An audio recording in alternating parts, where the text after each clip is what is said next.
I've had this TV since the beginning of this year, and I've been wondering, can I use this as a monitor? This is the LG C4, a 4K OLED 55-inch TV. I've been using it to watch movies, TV shows, YouTube, and I've played a few games on it using various PCs. The question is, can it be my primary display for games and work? Can I use this as my daily driver for my PC? Let's jump straight into the games. Games look incredible on this display. There's no doubt about that. The colours are punchy, the blacks are deep, and the HDR looks fantastic. Heck, even the speakers are decent.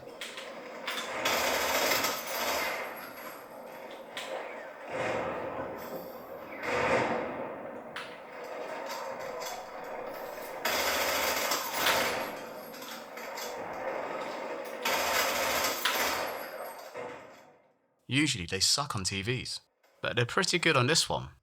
There is a sound mode you can switch on called AI Game Sound, and it makes all the difference. Everything just sounds more defined and clear.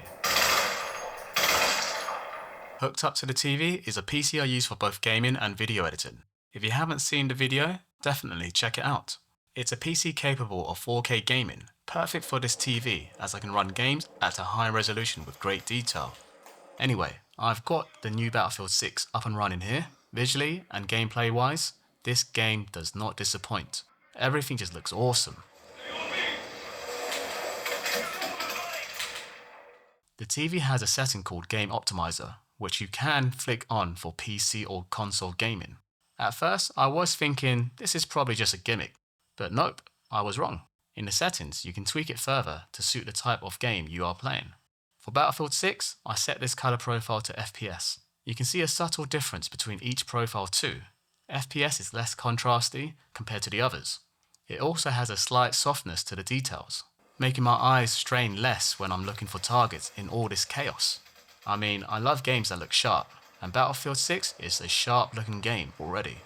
When it comes to fast-paced shooters, I'm not looking to admire the details of my enemy's uniform. I just need to see where he is, so I can blow his frickin' head off.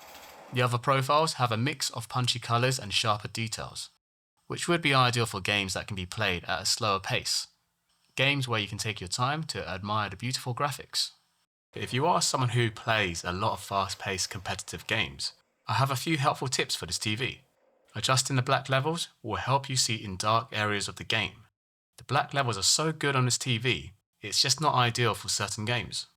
Thankfully, you can brighten up those specific areas to see better and see potential hidden enemies. All you have to do is adjust the black stabilizer and crank it up to its max level of 20. You can further brighten up the dark areas by adjusting the black levels itself. However, too much of this will make the game look washed out. There's also a white stabilizer setting. If you find the highlights too bright, you can turn that down too. Oh, and in the energy saver setting, make sure it's set to off. Otherwise, your game's brightness may fluctuate according to your room's surrounding brightness. Another tip is an obvious one. Make sure G-Sync and FreeSync is turned on. That combined with the TV's 144Hz refresh rate makes all the difference. There's also an option to prevent input delay. Make sure Boost is switched on too. And that's it. The TV now feels snappy and it's first-person shooter ready. So the big question is, can I use this TV for a desktop setup? The answer is yes and no. Let me explain why. Gaming on this TV is crazy. It's truly immersive. It does feel slightly overwhelming sitting this close to a 55-inch TV, so I had to position myself further back from the screen, which did help. At 4K, Battlefield 6 looks great close up. I can see everything in awesome detail, making enemies really easier to spot, especially if you are someone like me who plays with a wide point of view. But a screen this size up close is not going to be for everyone.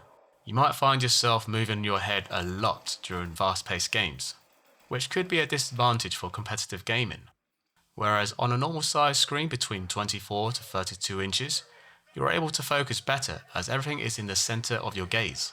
So for me, gaming on a TV this size on my desk, it's 50-50 depending on the games I play. For productivity, I will say it makes more sense to use if you need to have multiple windows open, or if you trade stocks, it's a no-brainer. You can have so many charts and news websites up to keep track of your investments. And if you're insane enough, you can have multiple apps open so you can work on different projects. It, At this point, you might as well have Battlefield loaded up so you can kill a few enemies to let out your frustrations. For single app use purposes like photo or video editing, it's also great, as you can fit so much on the screen in terms of user interface and see everything in good detail. When editing videos, just being able to see all the thumbnails made it really easy to spot the clips I want to use.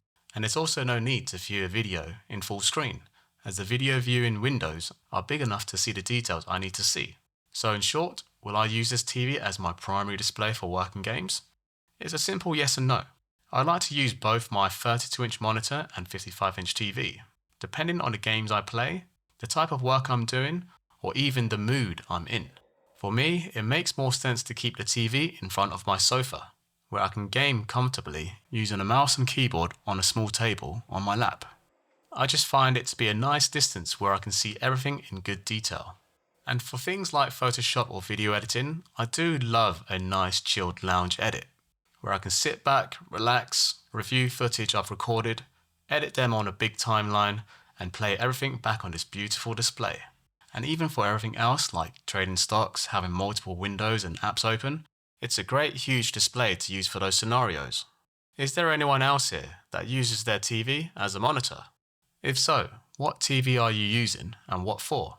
Let me know in the comments because I'm quite curious if you are. Everything in this video will be linked down below. Thanks for watching.